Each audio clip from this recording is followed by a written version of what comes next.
die from it seeing you. It sees you and then it has to physically attack you. And I think that's an important distinction when it comes to like truly understanding this thing. The second weapon that it has is, as we just discussed, the ability to strip people of their personalities and turn them into these vessels, these zombies, something else entirely from what they originally were. The effect of which is described like this. Individuals possessed of SCP-3125 become incapable of entertaining weaker, conventional ideas and become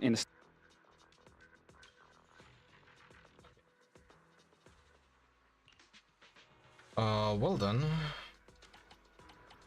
what will I go for? I can just use two of them. No, I chose this one. Oof.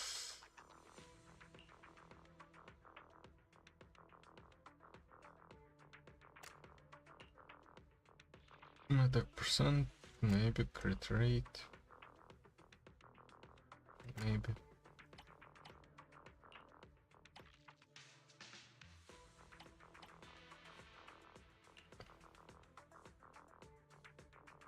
Not sure. And crit damage, and crit rate.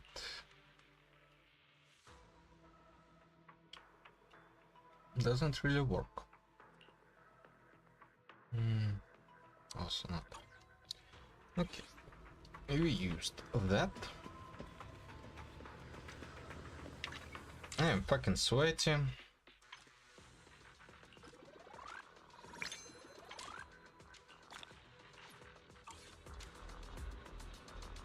I have bought a new game. I would like to play it. Actually, I probably should play it right now. Or at least I should play it on stream. And I can't, unfortunately, currently figure out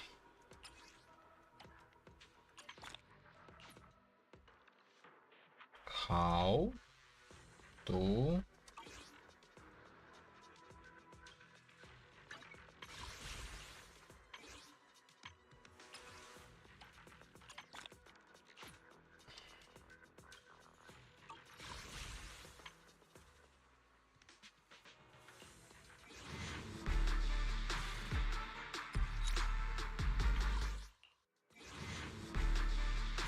yeah, install mods on it.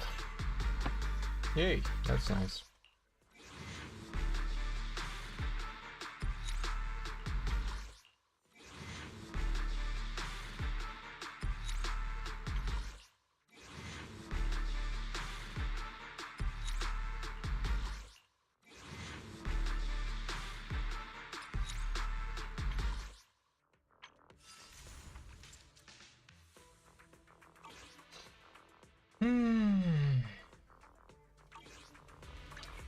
Where are we going?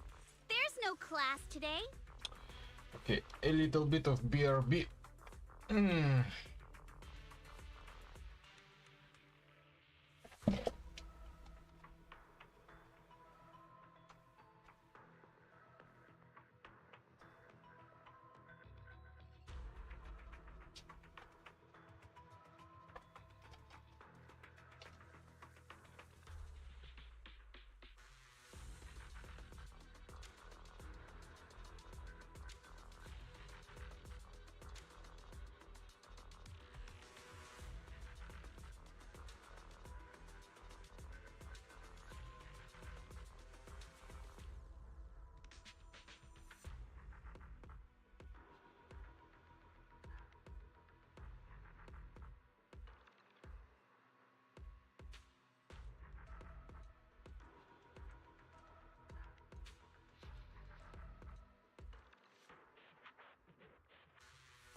There's very little air in my room currently.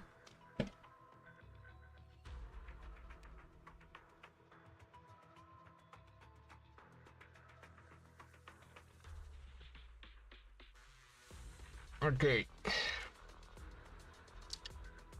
All right.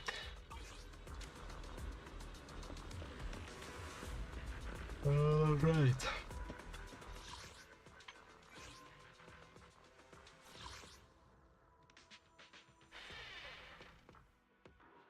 Yeah, I'm not interested in this. I'm not gonna do it this time around.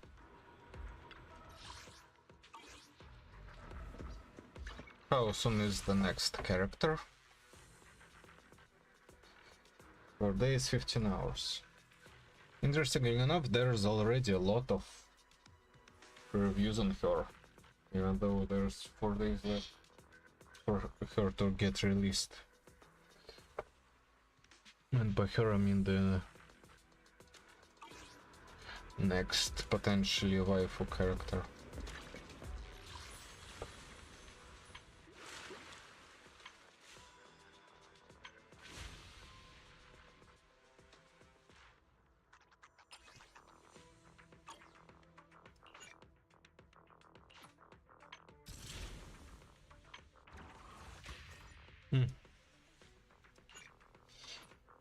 Let's go deal with shield defense.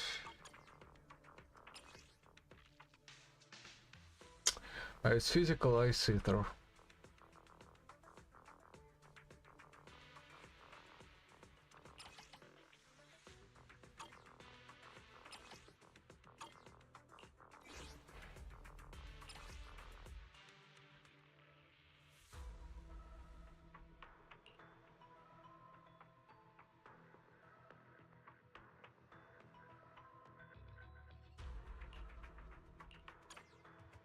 Only the brave will win. That's me! Got a new ghost story to come. Let's show 'em what we've got. I only handle technical matters.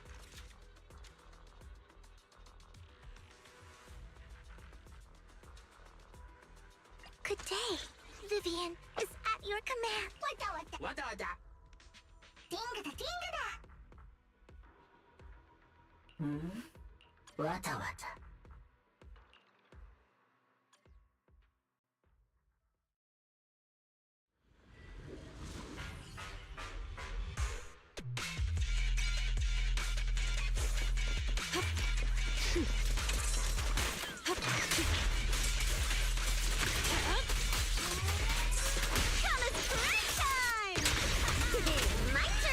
Sure.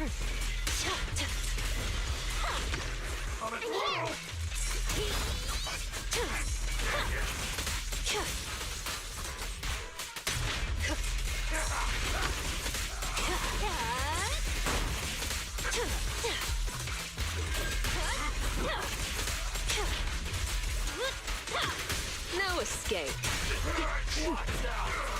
Move it! Out of my way!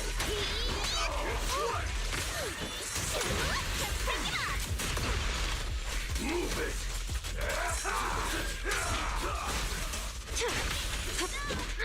What? Out of my way!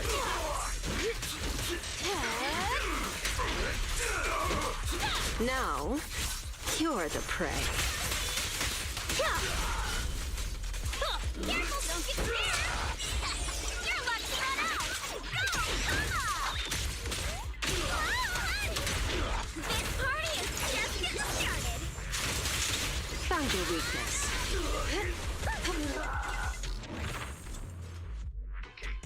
Instead wholly bodily subordinate to the purpose of serving and disseminating the core concepts of SCP-3125. And in a way, this is the same thing. This is also it actively deciding to essentially kill you, because turning you into a zombie, unless you're like Adam, is essentially killing you.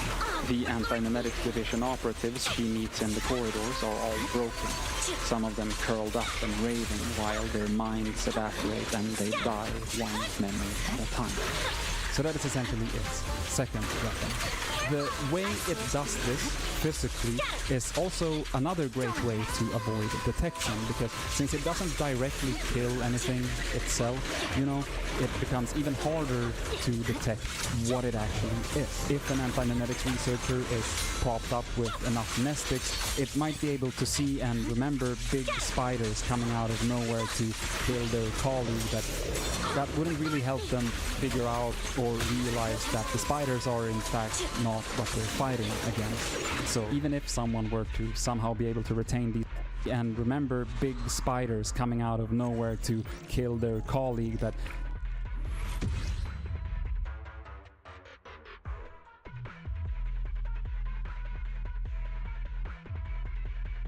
the way it does this physically is also another great way to avoid detection, because since it doesn't directly kill anything itself, you know, it becomes even harder to detect what it actually is. If an anti-memetics researcher is propped up with enough nestics, it might be able to see and remember big spiders coming out of nowhere to kill their colleague, but that wouldn't really help them figure out or realize that the spiders are in fact not what they're fighting against. So even if someone were to somehow be able to retain these memories without dying, because it is not a physical entity, there's really nothing that you can like, oh yeah, we're looking for, you know, this is how it, like a wanted poster of the, you'd just be looking for fucking spiders, or like a scrawny Asmongold guy riding some anorexic kaiju, you know? And as for these physical manifestations of 3125, you know, the most prominent one is of course red. Let's put a pin in that and get back to red in a little bit. But another thing that tripped me up, and that I can imagine confuses others as well, is this one very important idea that I believe is mostly mentioned in the otherwise blacked out chapter, namely this part. Does not arrive uniformly and does not take everybody, because that's not the most effective way to create a hell. Uniformity isn't what it wants. What it wants is enemies and something to exercise power over. How can you inflict pain without a victim? There have to be victims. Because here again we are reminded that this concept is to make humanity pretty much have the worst possible time. Just killing all of us wouldn't really be as bad as having the ones of us that don't immediately get converted suffer torture and whatever other horrible shit that this concept consists of. And so now you might be thinking that pretty much every time we encounter 3125 throughout the story, it seems to either kill or try to kill the person that has perceived it, at least, you know, when it comes to Marion. And the reason for that is very simple. The absolute majority of the people that will discover it, that are even able to discover it, will be anti-memetics researchers. And anti-memetic researchers are the only ones with the proper training and understanding of the concept of anti-memes, and with knowledge of other anti-memes and access to various forms of nestics. And if there is one type of person that 3125 definitely wants to just completely kill, to wipe off the face of the earth, it would be anti-memetics researchers. It would be people with access to that kind of information, because those would be pretty much the only real threat to it. People working with anti-memetics are the only people that would be able to come up with a way to fight back, or perhaps even kill 3125 in as much as you can even kill an idea. Which leads me to yet another sub-question, which is this whole how do you kill an idea thing that we've touched on a little bit. So let's put a pin in that as well. We will get back to it soon. But let's first finish up talking about 3125's strategy and goals. So 3125, it does all of these things. It kills researchers and it spreads its knowledge through various subtle ways, like cults and taking over a person here and there to do its bidding. And it does that up until a point where it launches its final attack. And the reason it does that is to kill off anyone or anything that could be a threat to it and stand between it and it committing its final plan, sort of. So the sequence of events is something like this. 3125 makes it to our universe / plane of existence / planet / conceptual reality from somewhere beyond our comprehension. All right, I'll take them. Beyond our comprehension, right? No point. But it does make it here, and then it waits. It waits for a really long time, and during this time it slowly, methodically picks off the people that it perceives as a threat. And this is what Marion describes as a war. The war is not what is happening, once it launches the full attack towards the last third of the book. That's the aftermath of the war. That's what happens because it won the war. The war has been fought since way before the start of the book. And then from this sort of waiting phase, it starts to very slowly spread. And it does this in ways that the book doesn't even tell us about. I think that the way that you have to think about that is, if we entertain the thought that this would be possible in the real world, it could be happening right now and you wouldn't be aware of it. Like, I could tell you that there is a huge landmass, like a continent even, right between Madagascar and Australia. And if I told you that, you'd be like, nah, there isn't. But what if that was because a super evil anti-mimetic kill agent called SCP-3125 had made it so that you were able to perceive it? It was there, it had a bunch of people on it, they're all gone, no one else can remember that it ever existed, The next stage is that once it has done this for long enough, once it feels that it has killed off enough of its opposition, spread its influence far enough, it launches its final attack. And that is what happens while Adam is having the violin concert. That's the full incarnation of SCP-3125, which might lead you to the question of how long has 3125 been around then? 50 years? Maybe 100? Because we know it was around in the 50s at the very least. Unless, the monolith is really old. And instead of us theorizing about it, lucky us, Quantum has provided a full timeline of events on his website. So this whole section of the video is just me throwing a bunch of garbled information and analysis at you, so you might as well stick it in right here. Let's go through that timeline, because I think that once we have that timeline, we can then pretty conclusively say that we understand 3125. If you don't mind, I will show you at the beginning.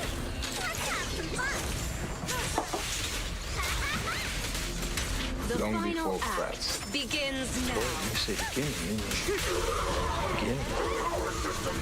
So, as you may know, the main events of the book take place around 2015 and 2016, but the timeline goes back way further than that, starting with around 120,000 years ago.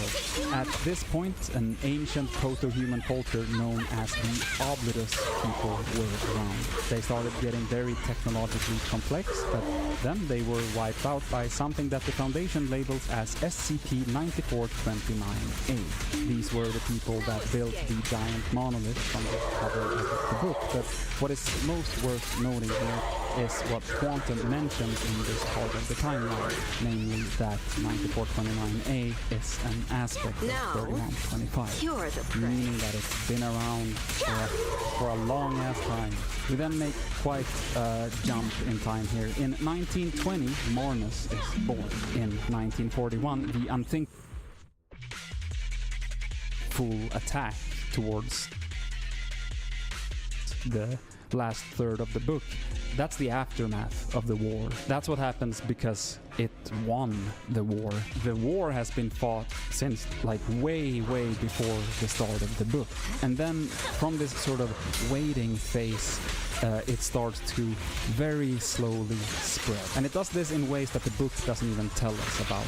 I think that the way that you have to think about that is, if we entertain the thought that this would be possible in the real world, it could be happening right now and you wouldn't be aware of it. Like, I could tell you that there is a huge land landmass, like a continent even, right between Madagascar and Australia. And if I told you that, you'd be like, nah, there isn't. But what if that was? Because a super evil anti-memetic kill agent called SCP-3125 had made it so that you were able to perceive it. It was there, it had a bunch of people on it, they're all gone, no one else can remember that it ever existed, you know? The next stage is that once it has done this for long enough, once it feels that it has killed off enough of its opposition, spread its influence far enough, it launches its final attack. And that is what happens while Adam is having the violin concert. That's the full incarnation of SCP-3125, which might lead you to the question of how long has 3125 been around then? 50 years? Maybe 100? Because we know it was around in the 50s at the very least. Unless, I mean, the monolith is really old. And instead of us theorizing about it, lucky us, Quantum has provided a full timeline of events on his website. So this whole section of the video is just me throwing a bunch of garbled information and analysis at you, so we might as well stick it in right here. Let's go through that timeline, because I think that once we have that timeline, we can then pretty conclusively say that we understand 3125. If you don't mind, Ether. I will begin at the beginning.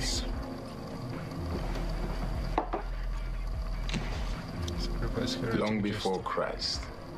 Boy, when you say beginning, you mean beginning. So, as you may know, the main events of the book take place around 2015 and 2016, but the timeline goes back way further than that, starting with around 120,000 years ago. At this point, an ancient proto-human culture known as the Oblitus people were around. They started getting very technologically complex, but then they were wiped out by something that the Foundation labels as SCP-9429A. These were the people that built the giant monolith from the cover of the book, but what is most worth noting here is what Quantum mentions in this part of the timeline, namely that 9429A is an aspect of 3125, meaning that it's been around for a long ass time. We then make quite a jump in time here. In 1920, Marnus is born. In 1941, the Unthinkables project begins. In 45, they set off the first anti-memetic bomb and have to start over. In 1951, there is an outbreak of SCP-1425, and Quantum notes that it is possibly an aspect of 3125. In 1954, Bart Hughes is born. 62 sees the birth of Adam, 65 sees the birth of Marion. In 76, the Unthinkables encounter 3125. Many of them are killed, but they do manage to set off the anti-memetic bomb to protect themselves. Then they start the anti-memetics division, and it's worth noting here that Quantum throws in a cheeky little read in parentheses, so it says that they re-establishes the anti-memetics division, basically hinting / confirming what we already know, because of course Marnus didn't create the first anti-memetic division. There's no way that can be true. They've probably been around as long as the Foundation has been around, which no one knows how long that is because canon differs, but like, they've been around for a while. It's just that they have again and again been looped, wiped out, which is, you know, fucking crazy realization. At least it was for me. This shit might have been going on since the dawn of man, essentially. In 1995, Adam and Marion meet each other, and in 98, they get married, which they would have been enlightened. In 2005, the big dinosaur fellas became extinct, at least mostly. In 2008, SCP-55 is acquired, and around this time, there are approximately 400 anti-memetics research groups currently active. This is also the year that Bart Hughes gets shot and killed. I don't know why I do the quotation marks there. He does get killed. It just happens that he also lives on through a little squid. The fuck is this book? 2012 is when the agent guy, Marnus, for some reason I mixed those two names up. The guy in Ojai, he meets Red and then dies in 2012. 2015 sees the events of chapters We Need to Talk About 55, Introductory Anti-Memetics, Unforgettable That's What You Are, Where Have You Been All My Life, life, immemorial, case colorless green, and your last first day. Basically, in August of 2015, Marion meets up with Marnus on the boat, and Marnus gets killed. In late October, Marion and Adam forget about each other, and in November, the Anti-Memetics Division is the only remaining anti-memetics research group in the world with a status of 40. Marion then sets off the anti-memetic bomb, and the entirety of the Anti-Memetics Division is forgotten. In 2016, chapter Case 8 Red happens, i.e. that's when the full attack by 3125 begins. 2017 sees the events of Ara Urun, Unthreaded and Blood Brain. Adam recovers from 3125's influence and sets out to find Arcus. In May, he writes the final addendum to the 3125 file, and then he goes to meet Arcus, and together with the amplified memory of Marion as a concept, Notice me.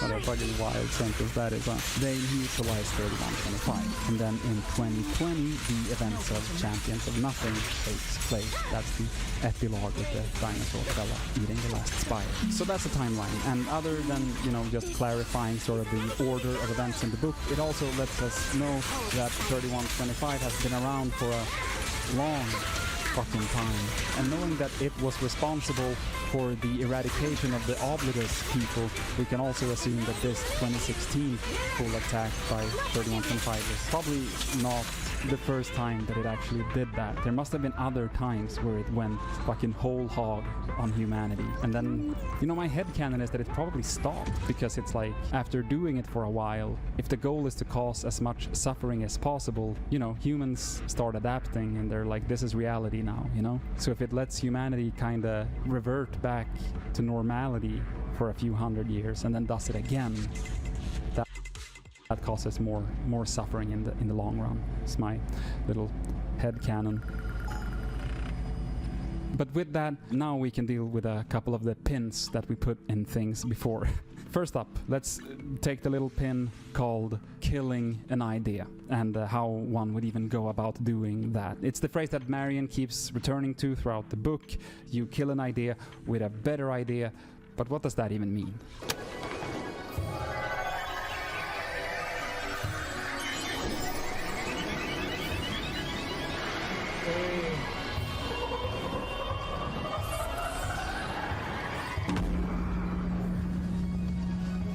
So this comes down to a few different factors. Firstly, the nature of ideas, and secondly, and perhaps more importantly, who has the idea, both the good and the bad. What I mean with the nature of ideas is the notion, as already mentioned, that ideas are just that, ideas, concepts. And because of that, it would logically make sense that you essentially can infect an idea by sort of disproving it. And ironically, you can also keep this super simple and just say that if you come up with an idea that is objectively better than another one, then by just the nature of it being one idea and then a better one, the better one is just better. It's it's better, it's stronger. My idea can kick your idea's ass, But I also think that's a bit too simplified for what the book is going for here. So I'm gonna try instead to use another one of my whack analogies or metaphors. I never learn which one is which. I gave myself this little thought experiment, and I don't know if this will be of any use to anyone to make this more clear, but maybe it will for someone. Let's return to Nazism, because why not? Let's say I give myself the goal to destroy Nazism with a better idea. How would I do that? My first thought is, of course, just that, being a Nazi is bad, and maybe it'd be cool to treat people with respect, regardless of where they're from or their sexual orientation, and you get it. But that's just another idea.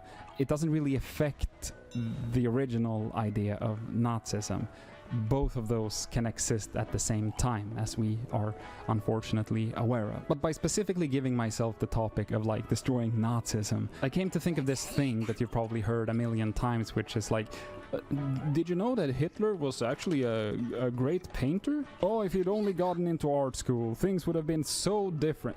You've heard that. And that discussion is always followed by a bunch of back and forth where someone else goes, actually he wasn't very good, and then there's a backlash to the thing that just begun. You know how it goes. But this has become such an ingrained aspect of like World War II lore, right? And therefore it is also a part of like the Nazi lore. Hitler wanted to be a painter. So then I thought, what if I somehow came up with this new idea?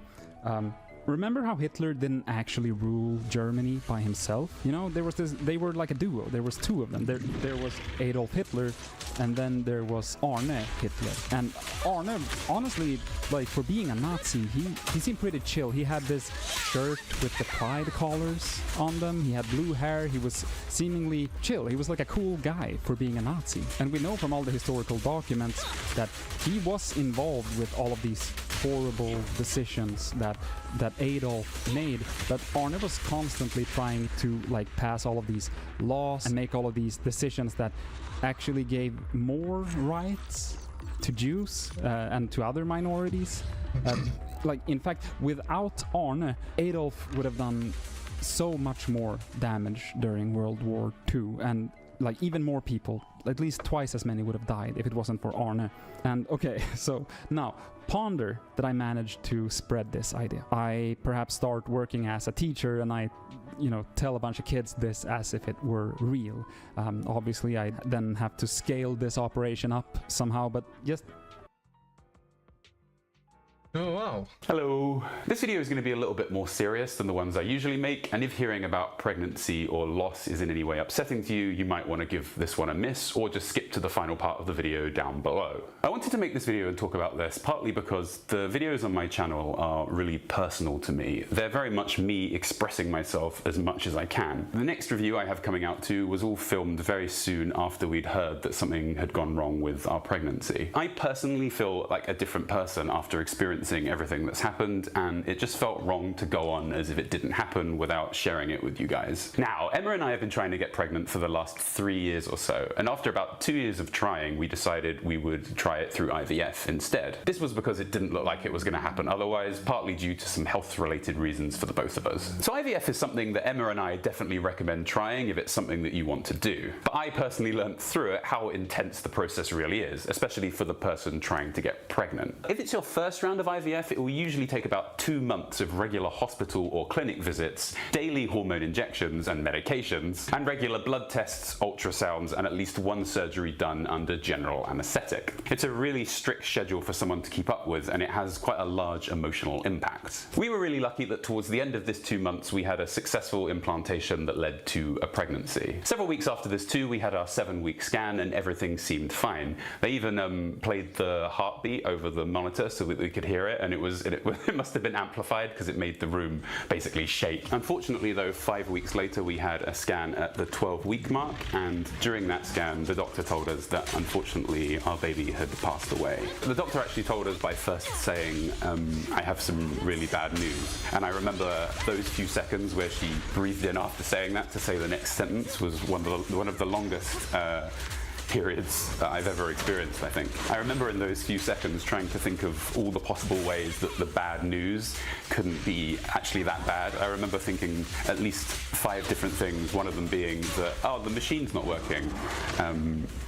But unfortunately it wasn't that. After hearing that news, we then had to quite quickly think about how we were going to go about ending the pregnancy. This usually involves the person who is pregnant, Emma in this case, taking medication or undergoing some kind of surgery, again under general anaesthetic. And as you can imagine, after hearing this sort of news, you're going to want follow-up treatment as quickly and as smoothly as possible. Fortunately, when we called the NHS, we got an appointment that day with a really amazing doctor called Nina, who I remember because Nina was written on her shoes. This doctor was honestly so well trained and understanding that she really made us feel as okay as possible at the time. She got us booked in quickly for a surgery just 2 days later, and it all went smoothly and fine, and it was all free on the NHS as well. I just think what people, and especially the person carrying the baby, have to go through in these situations is just so difficult. And because it is such a difficult topic, I feel like we don't ever really talk about or hear about this sort of stuff very often, even though the reality is it isn't that uncommon. common. Miscarriage occurs in about 25% of all pregnancies, and in early cases like the one that we've experienced, it's almost always due to completely unavoidable reasons. Usually it's just really because of an error in the genetic replication and things just don't work out. I really like to think of it a little bit like when you plant a seed and the plant grows for a bit and then just stops even though it had everything it needed. Because we don't talk about this stuff that much, I feel like it's easy for people going through a miscarriage to feel like it's their fault somehow and they could have done something to avoid it, or that the news came out of nowhere, which can make it all the more difficult. And that's the other reason why I wanted to make this video. You see, until very recently, if you went into the hospital for miscarriage scans or a surgery, it's very likely you would be seen in a general maternity ward. So what would happen is people like Emma and I would arrive to the hospital likely on the same day that we'd received this bad news, and we would have to possibly sit in waiting rooms surrounded by pregnant people, or just walk through labour and delivery wards, which I'm sure you can imagine would be very upsetting. Fortunately though, it wasn't like that at all for us. For the surgery and the scans we had, we were seen in a very separate, very calm environment that was clearly dedicated to the sort of issue we had. And this is because in pretty much just the last 2 years really, there have been a lot of changes to hospitals here in the UK. Many now offer separate spaces and trained staff for people experiencing miscarriage, thanks largely to campaigns led by charities like Tommy's. It was really important to me to try and find some positivity in what happened to Emma and I. So I decided I'm going to do a stream for Tommy's charity here on this channel on Sunday at 6 PM BST to about 8:30 PM or so, linked below. I'm going to be playing Donkey Kong Bonanza, which is a strange thing to play as I say it out loud, but it will be very colourful and fun, which I think is what we all probably need. Emma's going to be there too at the start of the stream, and she was involved in making this video, just in case people at home think that maybe I didn't tell her about any of this. As well as the stuff I've already discussed, Tommy's charity has also helped secure paid miscarriage leave in the NHS and raised millions of pounds to help fund miscarriage research, as well as improve NHS services. Sometimes the NHS here does have its problems, but the care we got, especially the day we found out about our bad news, was really amazing, and it made a huge difference to Emma and I. And that's it. So I'll see you this Sunday at 6 PM BST for the charity stream for Tommy's.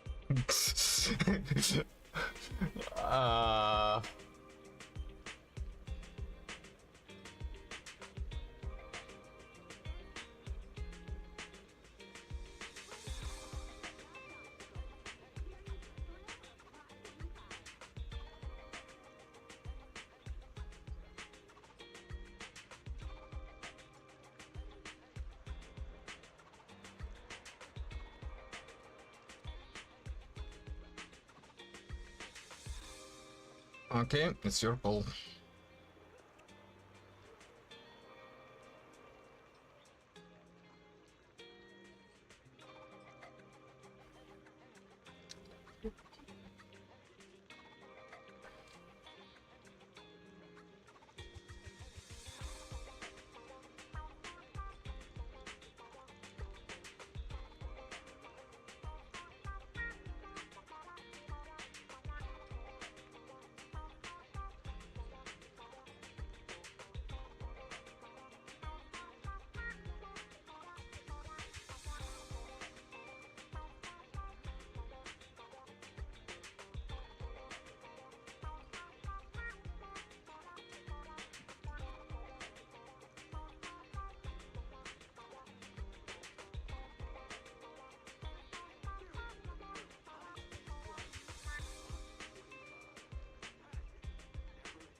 She's Electrocharge Emily.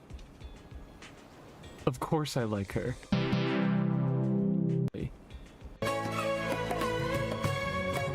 She's Electrocharge Emily. Of course I like her. Hello. This video might be a little different from the usual one, because I just pulled an Effa last night, and while I am familiar with her kit, I haven't really gotten the chance to test her as much as I'd like to, so that's what this video is going to be. Me experimenting with a few teams that I thought might be cool, and finding out if they're cool. But first, of course, let's do the kit rundown, because an Effa kind of is one of those needlessly complicated characters, but there are a lot of small nuances in her kit that are important to playing her correctly. So what do I mean when I say Electrocharge Emily? I mean it. Do get it twisted. This is a copy-paste. Medium female model coming out in an X.8 version, polearm unit that does damage off-field through the use of their skill, that requires a specific reaction to do a lot of talent damage, and while that damage is activated through their skill, a lot of it is not considered skill damage. Her skill has more than 100% uptime, and her burst does a little bit of damage while replacing the skill. She is just Electrocharge Emily. This is the same unit in a different font, but I like the font. I think the font's cool, even coming down to the fact that you're not really focusing on the damage that you get from the reaction. You more care about the fact that the reaction enables each of them to do more talent damage. Although to be fair, an Effa does care about lunar charge damage a lot more than Emily cares about burning damage. So let's actually start off with that passive, because I think it's one of the most misunderstood parts of her kit. Triggering Electrocharge while an Effa is in the team converts it to lunar charge, which summons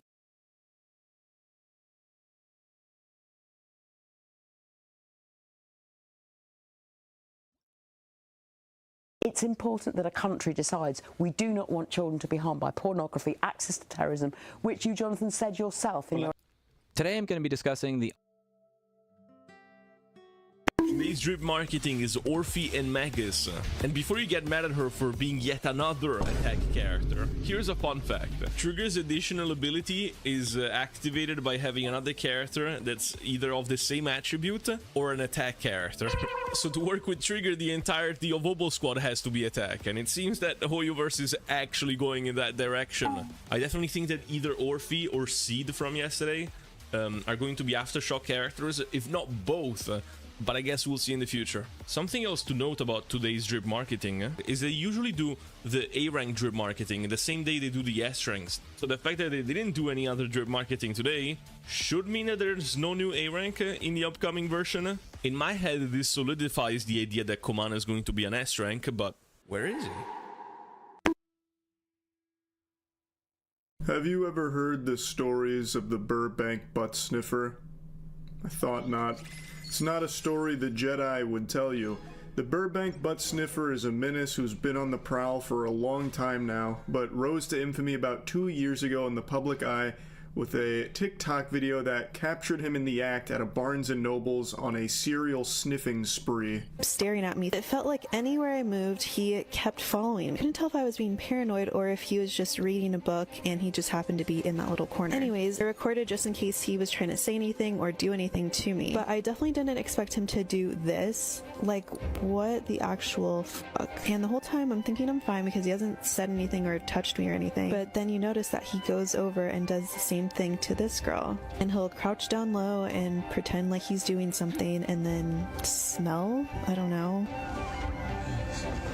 What are you doing? I was so freaked out. His voice when she asks him what he's doing, where it's like trembling and panting almost, tie my shoe. Like, that right there is haunting. He literally sounds demented and evil. Like some kind of connive. Есть один сахарозаменитель, который вызывает больше всего дискуссий. 180-200 раз слаще сахара, используемый в том числе в поле зеров. Речь про аспартам. Аспартам распадается на страшные метаболиты, один из которых метанол. А это страшный яд, от которого слепнут. Чувствуется, как метанол пошел. Почему меня это не пугает? Метанол в небольшом количестве вырабатывается в нашем организме при переваривании самых разных продуктов. Из стакана томатного сока ваш организм выработает в 6 раз больше метанола, чем из такого же по объему стакана газировки, подслащенной аспартамом. А в общей сложности каждый день у нас в кишечнике из еды вырабатывается приблизительно 1000 миллиграмм метанола. Want to skip this one. But for the rest of you, let's talk about how 4 guys talking around a table led to so much controversy. We are going to go ahead and get into it, but as always, thank you for watching.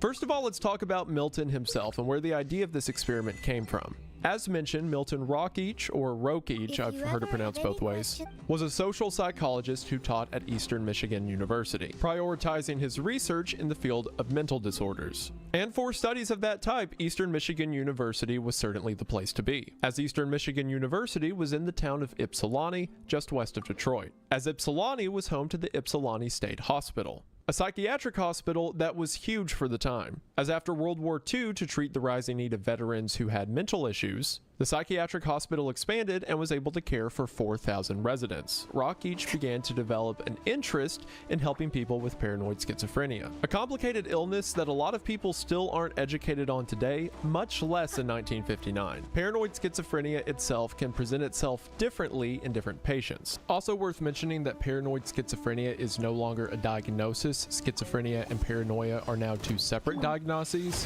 but as you can see from the writing, at the time, paranoid schizophrenia was a diagnosed illness. A wide array of symptoms can occur, like auditory or visual hallucinations. But Rockich, being a social psychologist, was specifically interested in those that had an identity crisis. More specifically, Rockich was interested in people that had a crisis of their primitive beliefs. As Rockich describes it in his study, most people's beliefs can be broken down into 2 groups: primitive beliefs and non-primitive beliefs. Primitive beliefs are core things that we understand and don't have to be taught to us beyond childhood. In other words, things that become so core to us that they're practically unshakable. For example, a child must learn what things like tables or chairs are. But once a child gets to a certain age, they no longer need to readdress that belief. After they get the concept of a table down, for the rest of their life, they're going to know what a table is. Whereas primitive beliefs, once figured out, are pretty rock set in a person, non-primitive beliefs continue to adapt throughout a person's life. Beliefs in politics or religion. People will often change their non-primitive beliefs throughout their life, but their primitive ones tend to stick around. For example, after you were like 3 or 4 years old, you didn't need to keep learning your own name. As a matter of fact, from a young age, you were probably so confident in your own name that if someone else, even an authority figure like a teacher, called you by a different one, you would correct them. Because they're things that don't need to be debated. They're things you just know. To change someone's primitive belief, it normally takes an authority figure that the person trusts, and even then, to change someone's primitive belief can be quite stressful. The example Rockich uses is one day his 2 daughters were getting into a fight with each other. So in a moment of frustration, just to see how they would react, he referred to each of his daughters by the other one's name. And at first, his daughters thought it was funny and played along thinking it was a game, but after about 10 minutes of it, they began crying, asking him to stop. And I'm sure it applies to adults as well. I mean, imagine if like you came home one day and there was someone else living in your house and they were very adamant that they lived there, and everyone else in your life tried to convince you that was never your house. That would be alarming. Rockich said that in paranoid schizophrenic patients who had identity issues, they were hard to treat therapeutically because they would have incorrect primitive beliefs. People that believe they're an angel or a demon, or that their parents aren't their real parents, things that should be intrinsic but they're confused on. But because of the paranoid aspect of their illness, they're not willing to listen to outside authority figures who correct them. So in communication, these people are hard to reach because they're effectively locked down with no way of putting correct ideas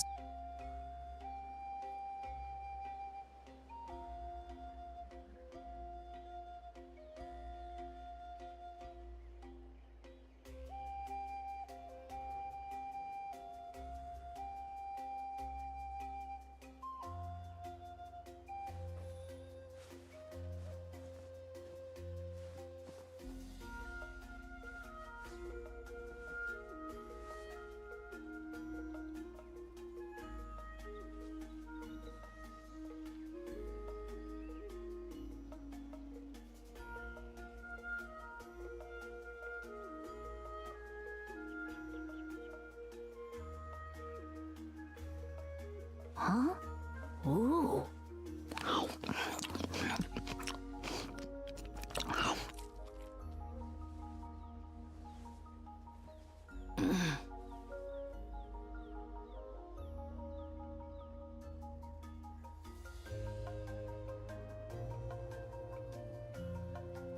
Into their thought process. It was in Rockich's study for this that he came across two accounts that made him think there might be a solution. The first of which occurred all the way back in 1663. In Voltaire's commentary of an old essay called On Crimes and Punishment, Voltaire describes the account of someone named Simon Morin who was burned at the stake in 1663. Voltaire's account when describing Simon reads as, quote, "He was a deranged man who believed that he saw visions, and even carried his folly so far as to imagine that he was sent from God, and gave out that he was incorporated with Jesus Christ. The Parliament very judiciously condemned him to imprisonment in a madhouse. What is exceeding singular, there was, at that time, confined in the same madhouse, another crazy man who called himself the Eternal Father.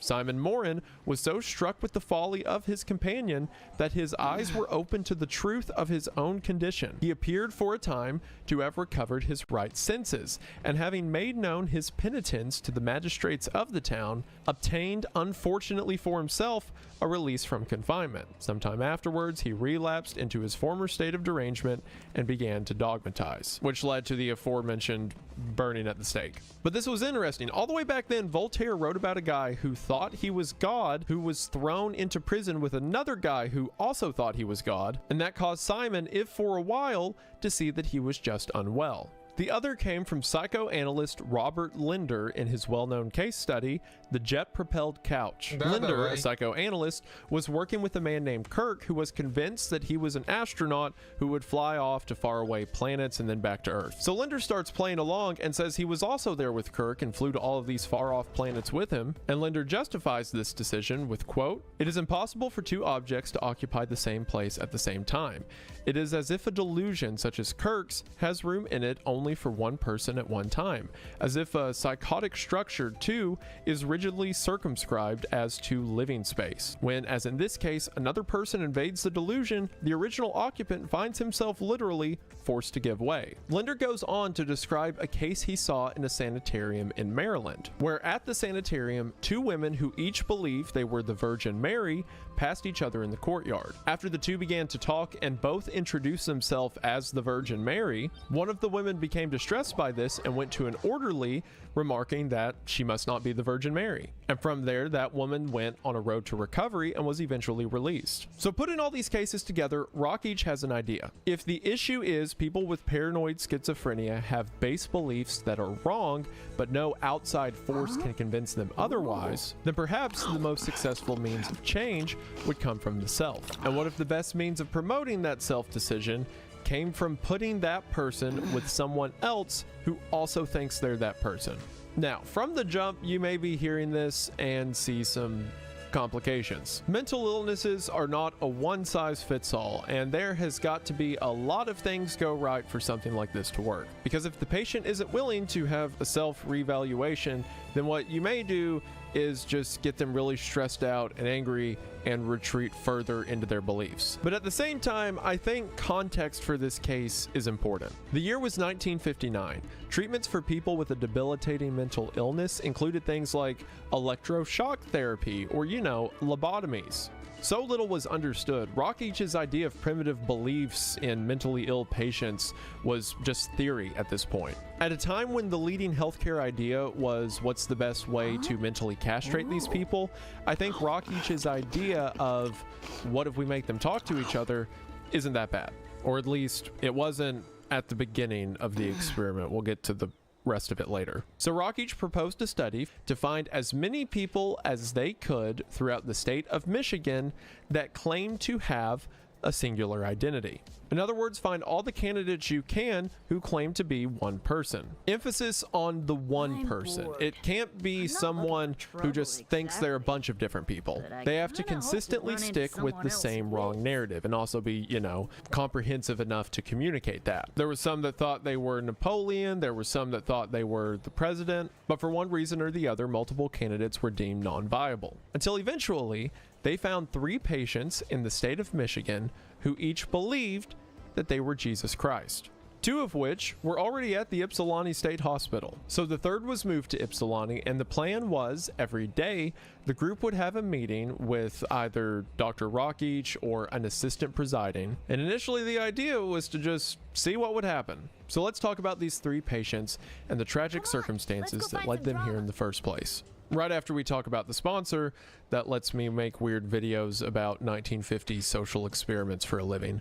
Thanks, guys. But before we get into the things of nightmares, I want to get into, for the purpose of the study, Rockich gave each of the 3 men a fake name. As far as I know, their real names have never been made public, and these names were made to protect their anonymity. So from here on out, our 3 Jesuses will be known as Clyde, Joseph, and Leon. Let's start with the oldest of the 3, known as Clyde Benson. Clyde Benson was born in the late 1800s to a small farming family. And for the first 24 years of his life, he worked as a farmhand on his father's farm. Also, as mentioned, Rockich wanted to make sure that these guys' identity was secret, so not only are their names changed, but as far as I know, there's no photographs of them. So you're just gonna have to figure out what they looked like in your head. It was at the age of 24 that he married a woman whose father also owned a farm nearby. So he moved to his wife's property and began to help his now father-in-law run his farm. Clyde and his wife were married for 18 years and had 3 daughters. According to Clyde's daughters, who were interviewed during the study, they said that their father was always a very immature man. And not immature in like a childish sense of humor or he liked to kid around, immature in that he never grew up. Till he was 24, he was never that educated and just did whatever his parents told him to do. And then once he moved in with his wife, he just did whatever her dad told him to do. On one occasion, when Clyde was in his 30s, some other guys at local farms said they were going to hop on a train and go west because there was money to be made. So with no plan, Clyde just hops onto a train and he's gone for like 3 or 4 weeks, and then he comes back and he doesn't have any money. The daughters remarked that their mother, Clyde's wife, would often have to be a mother to him. But despite this, the 2 seemed happy. That was until after 18 years of marriage, Clyde's wife died. Now in the study, it says that Clyde's wife died while having an abortion.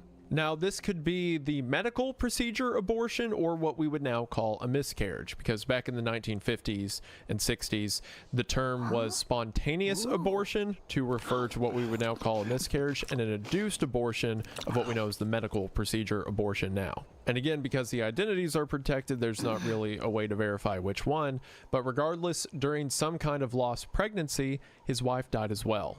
If that wasn't bad enough, in the span of about a year after this, his dad, mom, and father-in-law all died as well. As you can imagine, this left Clyde destitute. He inherited the farms from both families, but began to use the money to drink heavily. During this time, he reconnected with a woman who was a friend to him in his youth, so Clyde remarried her, and the 2 of them drank away both family farms together. Clyde would have a couple kids with her as well, but eventually abandoned the family, which led to a divorce in 1941. During this time, Clyde would get drunk and become a public nuisance and be arrested and then released. Until one night when he was arrested while drinking and seemingly suffered a massive mental breakdown. He was up all night in his jail cell screaming that he was God. He took all of his clothes off, tore up the bedding, and said that he was Jesus Christ and that he could hear the voice of his first wife, the one that died, in a passing airplane. He declared himself the King of Heaven and his late wife, the Queen of Heaven. He was released to his family, but was constantly belligerent and determined that he was in fact Jesus, which was spurred on much worse by the drinking, and Clyde was eventually hospitalized around 1943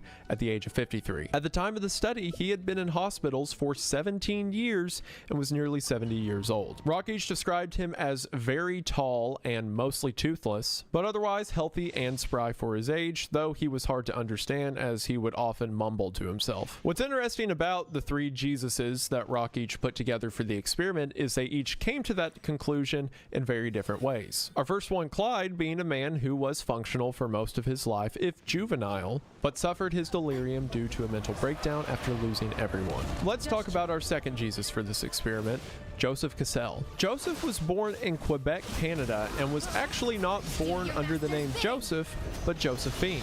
His father naming him a girl name after a girl that his father was fond of who had died. So he decided to just give his son that name.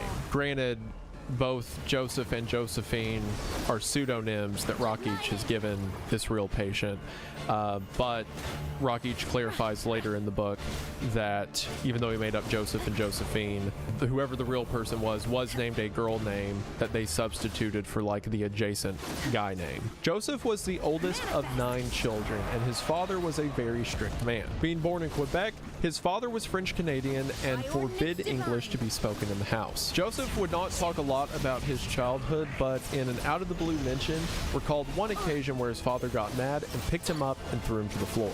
Despite this, Joseph's mother seemed to be loving, according to all accounts, and was a positive influence early on in Joseph's life. That was until Joseph was 16 years old and his mother died while giving birth to her 9th child. When his mother died, Joseph went to live with his grandmother, a woman who was very religious. That's something we would probably expect to see out of all of the participants, but we didn't see out of Clyde. You know, you would think someone who thinks they're Jesus Christ would have like a strong connection to Jesus Christ in their life beforehand, but religion didn't seem to be a huge part of Clyde's life until, you know, he suddenly figured out that he was God. Meanwhile, this time that Joseph lived with his very religious grandmother probably implanted a lot of the ideas that Joseph would build on later in life. After a few years with his grandmother, Joseph moved to Detroit on his own. The one thing Joseph was very interested in was literature. He read constantly. He read every book he could get his hands on, and he had dreams of being a writer. In the meantime, working as a clerk to finance his living.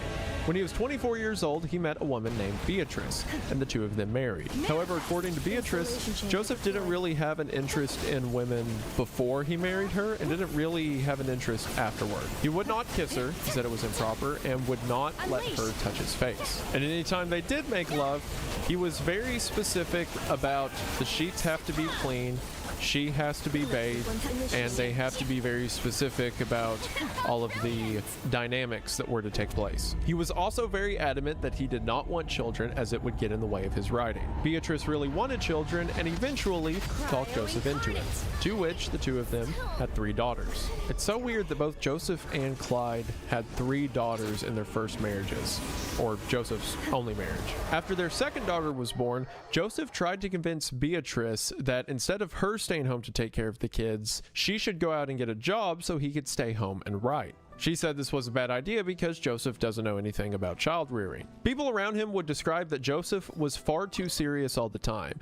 If they were at a social event, he could never take a joke or didn't understand them. Anytime they went to a party, after a few minutes he would slip away to read by himself off in a corner. It seems he was very untrustful of those around him, and that began to show itself as paranoia when his second daughter was born, as he was convinced that his wife had had an affair. He harped on this point so much that when their third daughter was born and he accused his wife of having an affair, she just went with it and said, sure, whatever.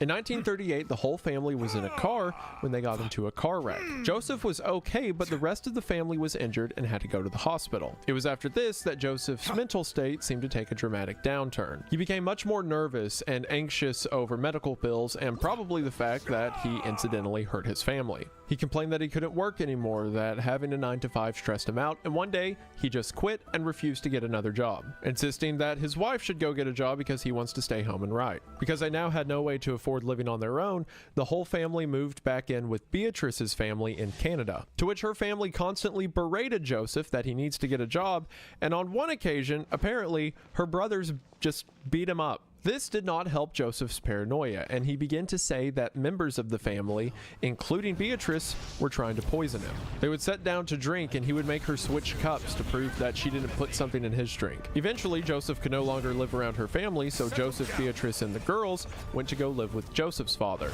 And Joseph's condition continued to get worse. He began to accuse Beatrice of not really loving him. In contrast to his previous sexual feelings, now he was all over her, but on one occasion when she stopped him because she was on her period, he accused her of lying just so that she didn't have to sleep with him. Beatrice was doing what she could to save money so that they could move out, but then Joseph would take the money and use it to buy a bunch of books and then hide them from her. During one of his tirades, he stood on top of Beatrice and began twisting her arms, and from this, Joseph was committed. He was committed in 1939 and early on was very violent to other patients. He would remark that he would attack other patients because he knew they were going to attack him first. It was also around this time that Joseph said he began hearing voices. He would also write constantly. Among these were letters that he would write to the staff at the Ypsilanti hospital. Among these, he said that the reason he's locked up is because he found out about his wife's multiple affairs. He also claimed that the hospital was forcing him to have homosexual thoughts. The first mention of him being God would come 10 years later in 1949. At this time, he wrote to one of his daughters, quote, "My wife is Benny Barnes, movie actress. I am prince and god and keeper of the courts. This is the truth. I have civilized the whole world. I am eons and eons of years old. I'm the richest man in the world and England. I was the strongest and mastered psychiatry. It came out just beautifully, charming and nice." From here, the God thing remained consistent. He would say that he is the Father, the Son, and the Holy Ghost. At the time of the study, Joseph was 58 years old and had been in the hospital for 20 years. He was bald, missing several of his front teeth, and would always have his pockets full of stuff. Just papers he was writing, or cigarettes, or pens. So with Clyde, we have someone that had a mental breakdown. With Joseph, we have someone who seemed to have these paranoid delusions throughout his life that got worse as stress was introduced. And then finally with Leon, we have probably the kind of case you would think of when you think of someone who thinks they're Jesus Christ. Leon was born in 1921 while his father and mother were on a year trip in Europe. Leon was the youngest of two brothers, and right after Leon was born, while his family was still in Europe, his father left for the United States early so that he could abandon his family for a woman he wanted to be with back in the US. So Leon and his brother were left to be raised by their mother alone. His mother rented a house near a Catholic church, and the church became her life. To make money, she worked as a scrub woman, which was a woman that was hired to scrub floors. And while she was gone at work, she would lock Leon and his brother in their room. And when she wasn't at work, she was most often not home, but instead at church. Every spare moment she had, she would go there and pray incessantly. So much so that on multiple occasions, the priest who was interviewed during the study would tell her that she needs to go home and take care of her kids. She refused, saying that she heard voices that spoke to her from heaven. And she was obsessed not only with religion, but with religion iconography, lining every wall of the house in pictures of Jesus and crucifixes. Leon's older brother, as soon as he could move out, did just that, and eventually moved to New Zealand, never to be seen again. Leon, as you could imagine, grew up in Catholic school until he was old enough to go to pre-seminary school, as you can imagine, his mother was sure he would be a priest. However, he was expelled from this pre-seminary school at the age of 17 for reasons we still don't know.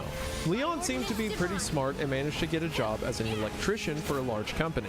All of the money he made, he would give to his mother, who he still lived with. As soon as Leon started making money, she quit her job and spent every hour she had either in her garden or at the church, eventually renting another property directly across the street from the church. Leon's mother once remarked that Leon was a good boy and did everything she told him to. Around the time Leon was 18, his dad showed back up, who again Leon hadn't seen since he was 0, and Leon's dad asked if Leon wanted to come live with him, but Leon refused. The one thing Leon did to go against his mother is when World War II kicked off, Leon joined the army. He joined the Army Signal Corps, and when the war was over in 1945, he left as a private first class and had 4 ribbons and 4 combat stars. His mother would remark that she was upset with this decision because when he came back, he didn't obey her as much. He tried college for a while, but then dropped out of that and just reassumed his job as an electrician. However, it was around 1950 that Leon started to slack off of work, eventually missing so many days that he was fired. His stated reason for this was that he was getting chronic fatigue whenever he was at work and wanted to take time off. He got another job, but a couple years later in 1953 left that one for the same reasons. One week in 1950, while Leon was still working, him and his mother got into a fight. His mother forbade Leon from doing anything. He could not talk to women,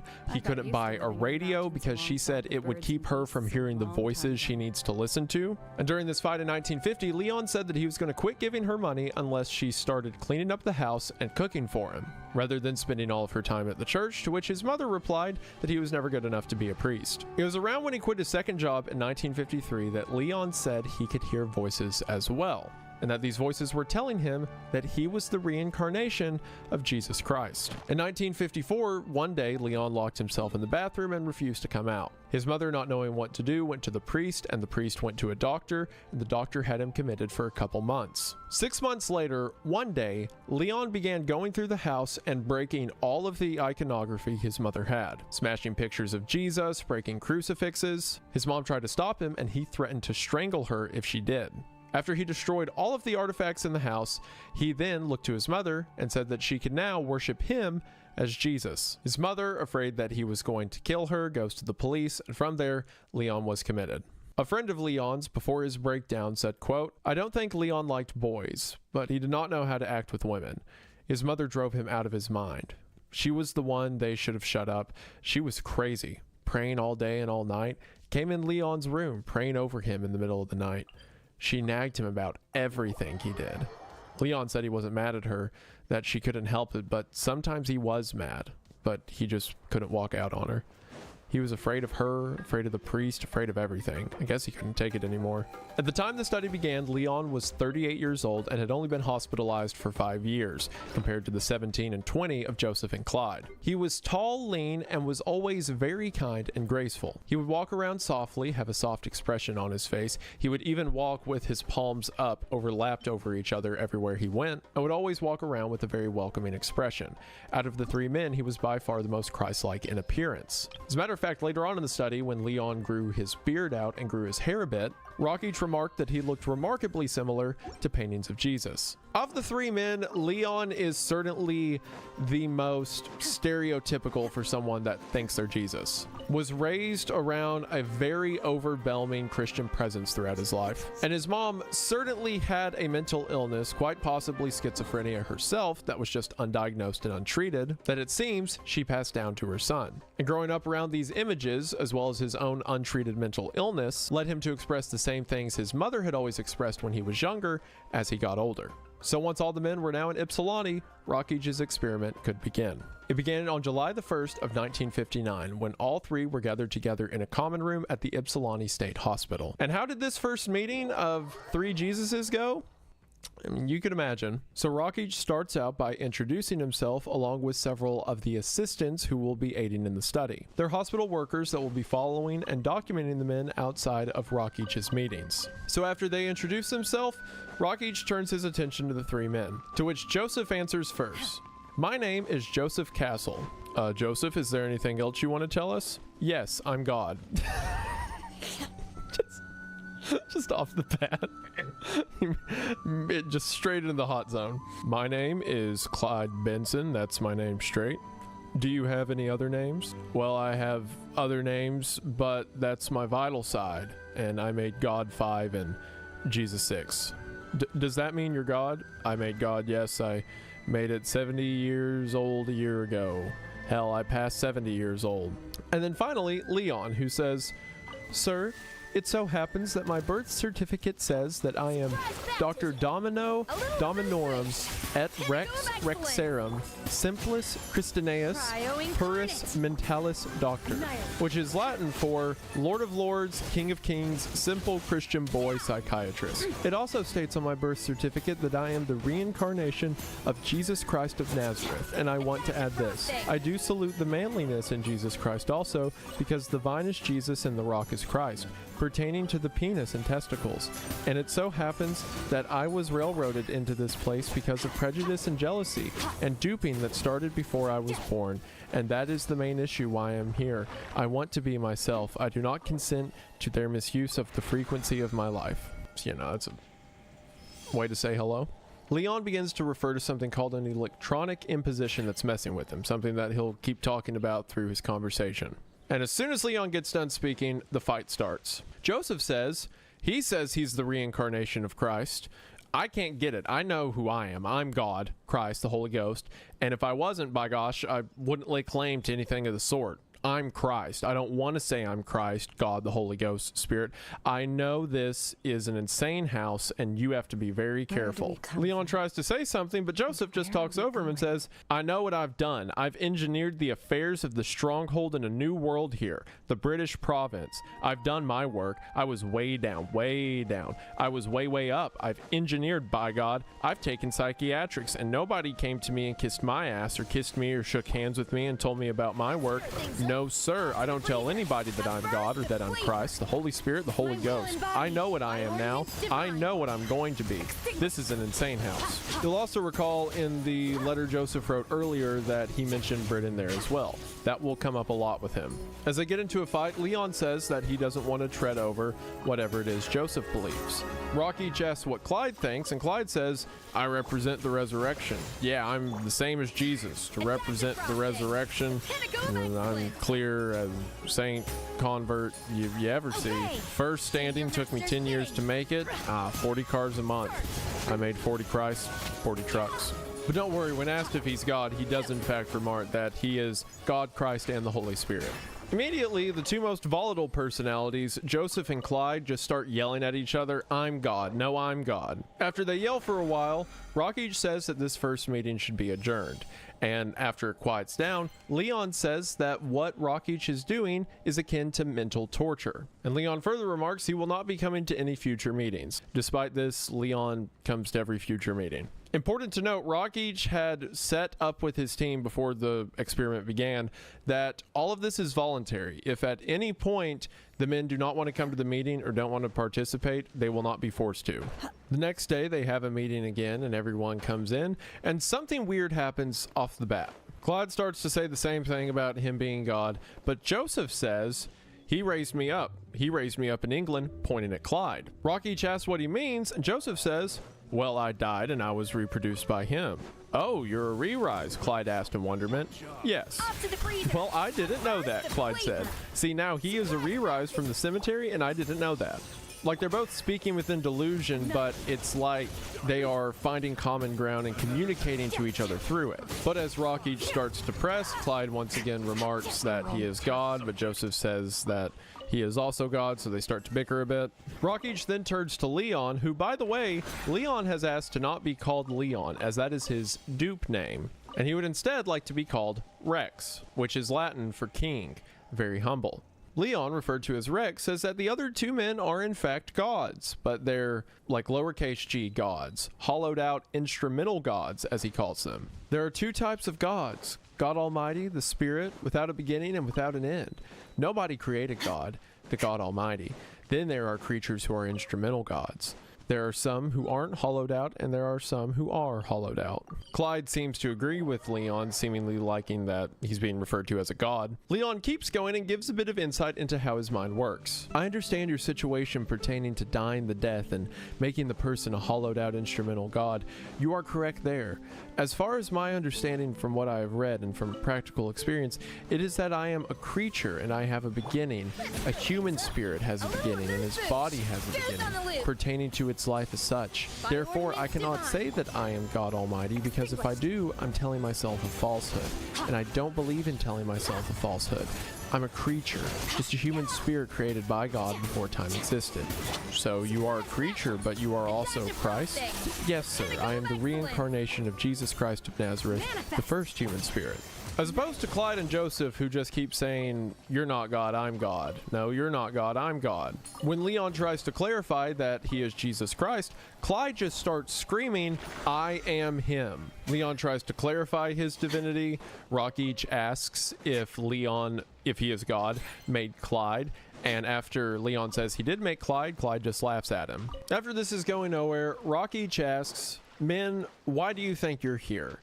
And Leon gives an interesting answer. He says, sir, I sincerely understand pertaining to reading between the lines and stay behind the scenes, and I realize that those people who bring patients together to have one abuse the other through depressing is not sound psychological reasoning deduction, meaning a person who is set in his way, there is nobody on earth.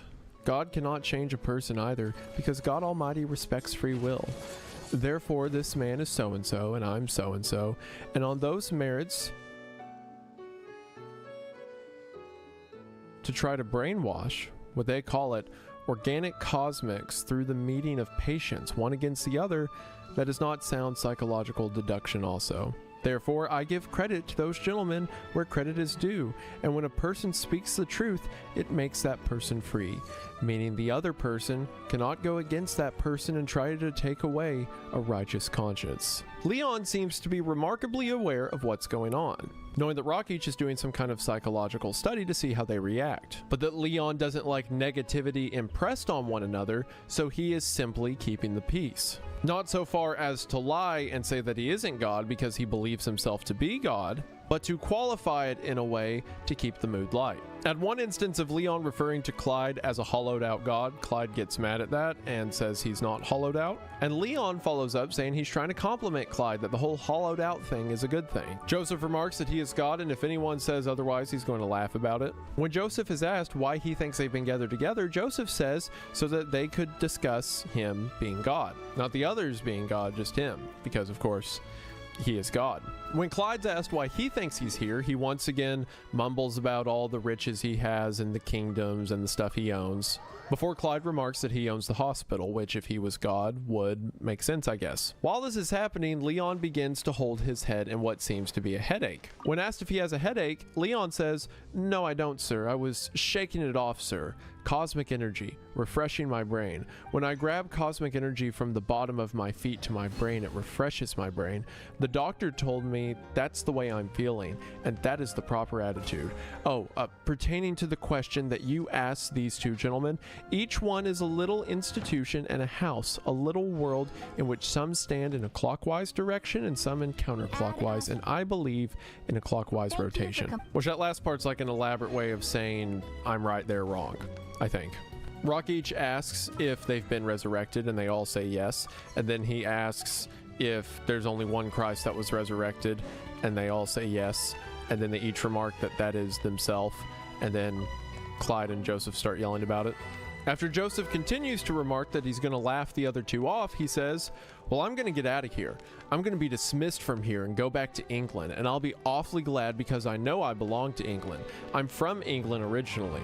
I want to go back there. I've done enough work here. I came here the 20th of March, 1940, and now it's 1959. I've been here 19 years. I certainly deserve to be dismissed from this here hospital. I want to go back to England. You can deport me to England to a hospital. They have a hospital in London, don't they? I worked for England right along. Darn right." As I mentioned, Joseph was born in Quebec and seems to have never even visited England. He will keep bringing that up through.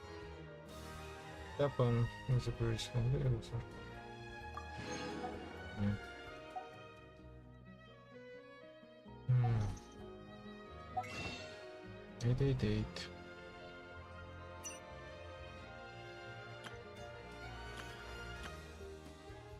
Ah, yes.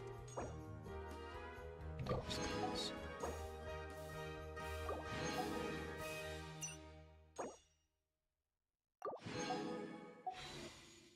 The abyss is like the world's shop.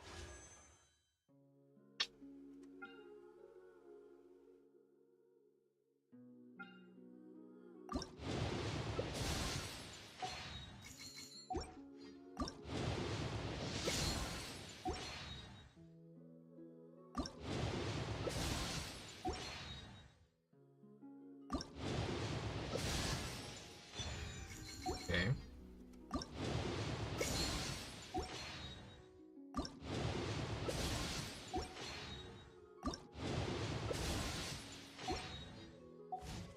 It's always there.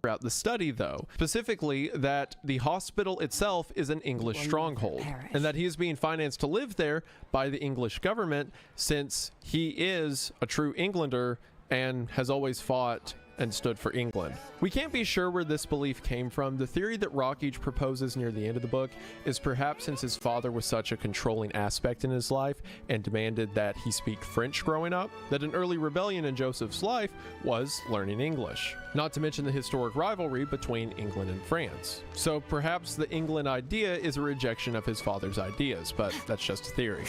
Games, okay. This initial couple meetings would set the stage for the next 2 years of experiments. More specifically, in the way the three men would react. Clyde was always the most stubborn of the three, and also the most short-worded. He would yell, "I'm God," or he would get upset, and then as they continued to ask him questions or challenge him, he would just state, "I am God," and that'd be the end of that argument. Joseph would get a little bit more intricate, but was the same tone of Clyde in just getting angry. His beliefs were certainly more elaborate. He would be more detailed about how he's from England and this is an English stronghold and he's God who created this thing and that thing. But both of them are in stark contrast to Leon. Leon, and this will get more apparent as the experiment goes on, would have this vast web of relationships and beliefs and characters that he would constantly rearrange to make the room work. He initially stayed firm about his own identity, but if someone said something conflicting, he would just kind of change the narrative to make both of them be correct. And while you may at first see this as a kindness, he doesn't want the others to feel wrong, as we're going to see as the study goes on. It seems that it is more so to defend himself and his own beliefs versus conforming to theirs. Because while Clyde and Joseph have forms of denial, just denying new information, Leon seems more determined to make his delirium work, even if he's not aware that he's doing that. In an early meeting, Clyde is asked what he thinks of Joseph and Leon saying they are God, and Clyde says he doesn't care because they are dead and controlled by machines. When Clyde is asked where the machine is, he points to Joseph's stomach. With Joseph's permission, Clyde lifts his shirt and feels around where he thinks the machine is. And when he doesn't feel anything, he says, "That's funny, it isn't there. It must have slipped down where you can't feel it." Clyde will be set in a single direction, and if something comes up that contradicts that direction, that is still his direction. What's also important to remember about these guys is it's not like they're tricksters or they're conniving in any way, they're mentally ill. It's not that Clyde is trying to be malicious, and when he hears something that proves him wrong, he just sticks his nose up at it. Again, go back to what Rockage was talking about with primitive beliefs. He believes this thing to be true. There is a machine inside of Joseph controlling his dead body. And when he can't feel it, that doesn't matter because the machine's in there. He knows that. Some people approach cases like this with a sort of frustration that despite all the evidence they're shown, they don't go along with it. But going back to the name example from earlier, if I approached you and said that your name was not your name, you probably wouldn't believe me, regardless of whatever documents or evidence I had. That's why there has to be a patience and a time given to mental health therapy, because truly, they can't help it. Joseph does say one of the funniest things he ever says in one of these early meetings when he's asked what he thinks of Clyde and Leon's beliefs, and Joseph says, "It can't be God or Jesus Christ or the Holy Spirit by any means. There's only one God. I'm the only God. Clyde and Rex are patients in a mental hospital, and their being patients proves they are insane." Joseph will do that a lot. He will see things happening and he will correctly call them out or describe what's happening, but he won't apply it to himself. Or more well,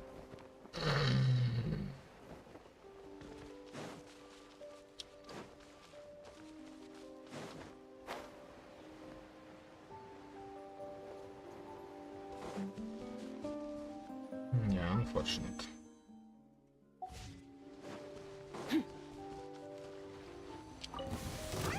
Accurately, he is unable to apply it to himself. Leon, meanwhile, continues to build up this lore within his mind. He continues to say that they are lesser gods and says that Joseph is the reincarnation of a fallen angel and at another point Davy Jones, and that Clyde was the reincarnation of King Matthias. And what he's doing here may just seem like crazy ramblings, but there's a consistency.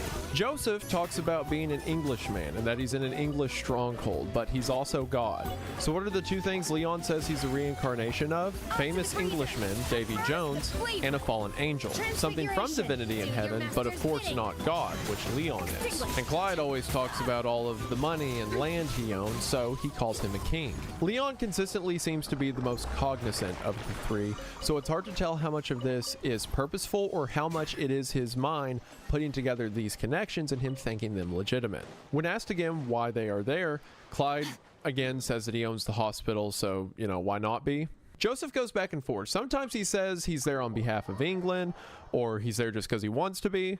But other times he'll almost recognize his condition, saying things like, I'm sick in the head, but not insane.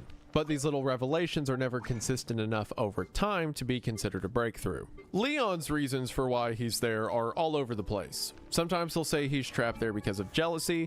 Other times he'll talk about these electronic signals or duping, which is his way of saying like cosmic force.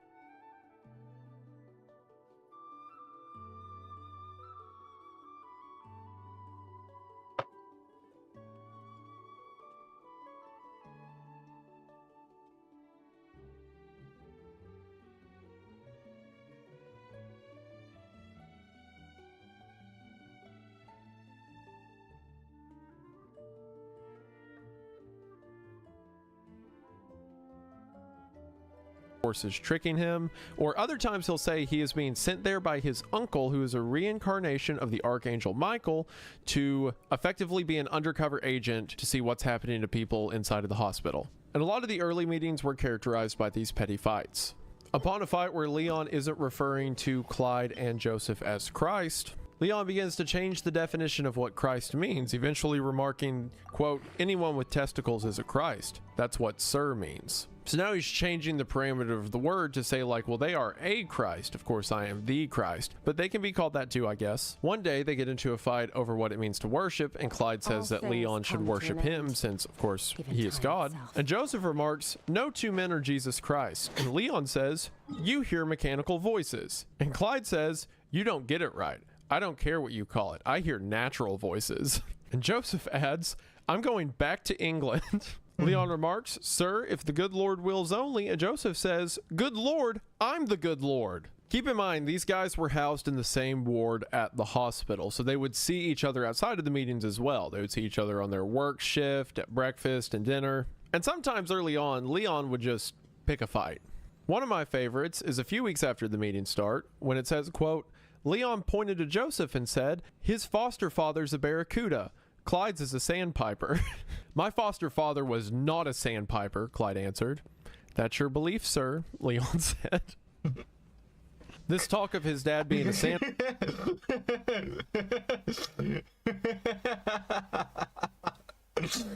Oh, God. Oh, yeah.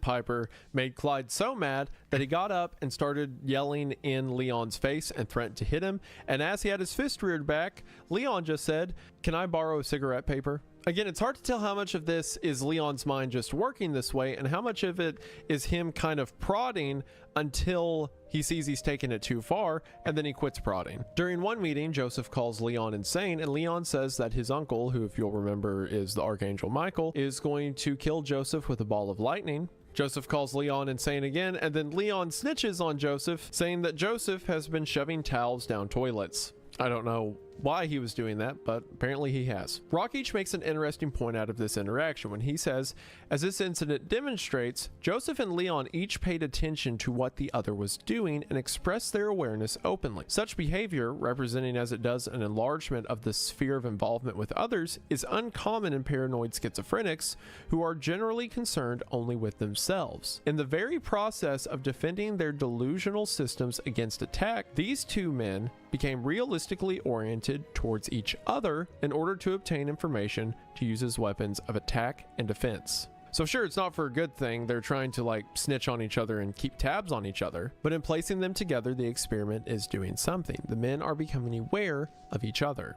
They only got physical with each other on a few occasions. Initially, the three men had laundry duty together. And apparently on one instance, while moving a laundry cart, Leon and Joseph almost got into a fight, but were separated. On another instance during a meeting while talking about false gods, as they would do, Joseph and Clyde began to call each other false gods and got into a scuffle where they kind of just like clung on to each other and tussled a bit and then got pulled apart. The wildest one came when, during a meeting, Leon casually mentions that Adam was black. Clyde gets really upset at this and says that Adam was a white man, eventually standing up and walking over to Leon screaming about it. Leon remarks that Clyde is being a fool, so Clyde just punches him in the face. Immediately, the assistants are all over him and pull him back, but according to Rockage, Leon was just sitting there perfectly still with his hands on his lap, got hit in the face and didn't move at all, and then just dropped the subject, and then when asked about it later said, you know what, maybe Adam was a white man. This is interesting because it seems a part of Leon's belief changed when he was given extreme distress, like, you know, getting punched in the face. Either this is his mind's reaction to a situation he's not used to and not comfortable to be in to readdress itself, or if Leon is aware enough to know that he's prodding, maybe he saw this as taking it too far and decided to step back. As the meetings went on, the group kind of got into a melody of how things would go.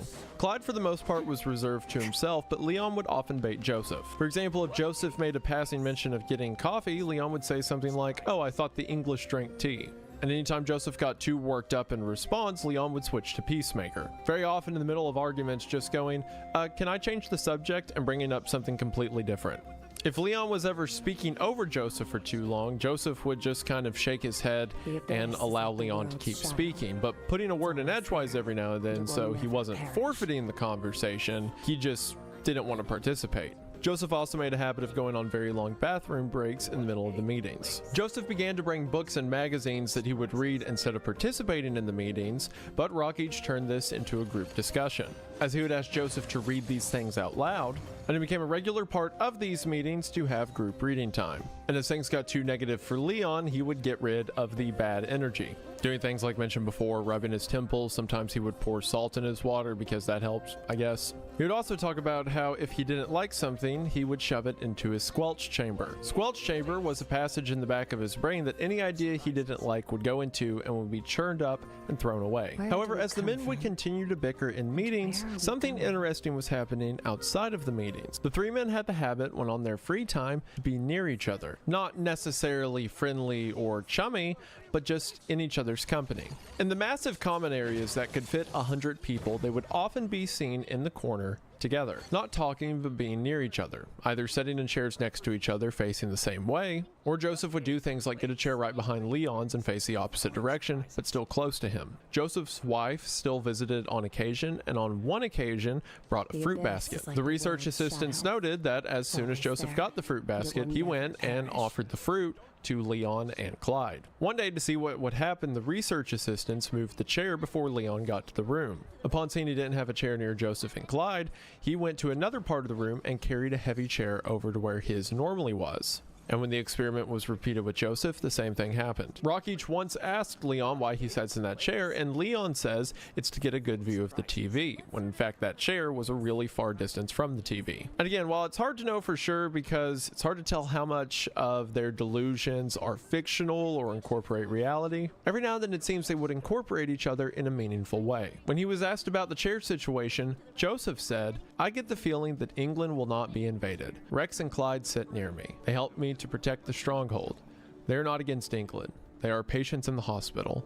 That's all." Perhaps just the comfort of being near each other and having routine every day, but that comfort was enough that Joseph wanted to be near them, even if that nearness came just hours after they were screaming of their own godhood. Similarly, specific symptoms of their condition was made known through the meetings. For example, on one instance, Leon said that if he commanded it to, a table would float. Rockage asks Leon to show him, so Leon walks up to a large table and turns around and says that the table is now floating. Rockage says that clearly the table is not floating, and Leon says that's because it's floating cosmically, and Rockage just can't see it. Again, a recurring thing for Leon is if something doesn't happen, well, it's just because you can't see what's actually happening in like another dimension. Also, further evidence of Joseph understanding things, but not applying it to reality correctly, were also known.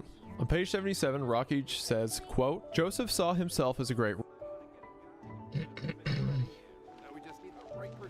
Man, this is really interesting. Unfortunately,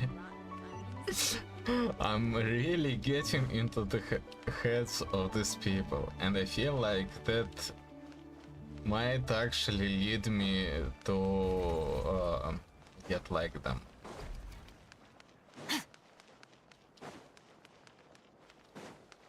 Like I will become delusional and all that. Oh, I too.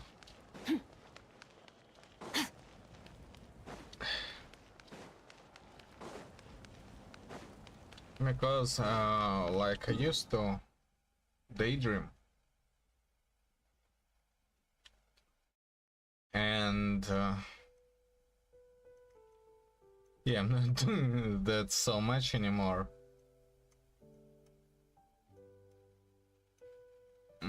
And yeah, of course I did it more or less consciously.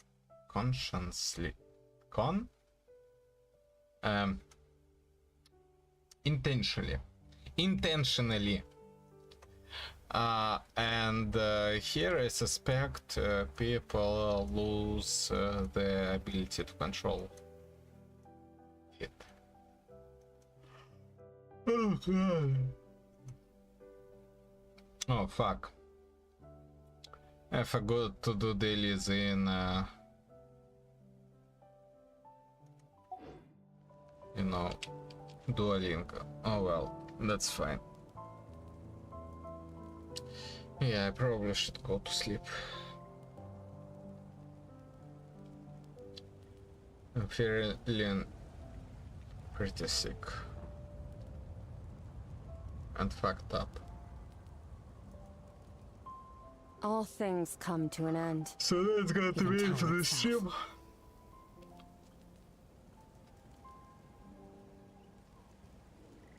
Man, I'm kind of sad about what's happening to the internet and what's currently happening overall. I suspect this is all because I'm more aware of all what's happening because I currently don't have work. Yeah, the first week came and gone. I have another week and then I'm going to work again. Alright, that's going to be it for this stream. Good luck upon, thanks for watching, and we'll see you next time.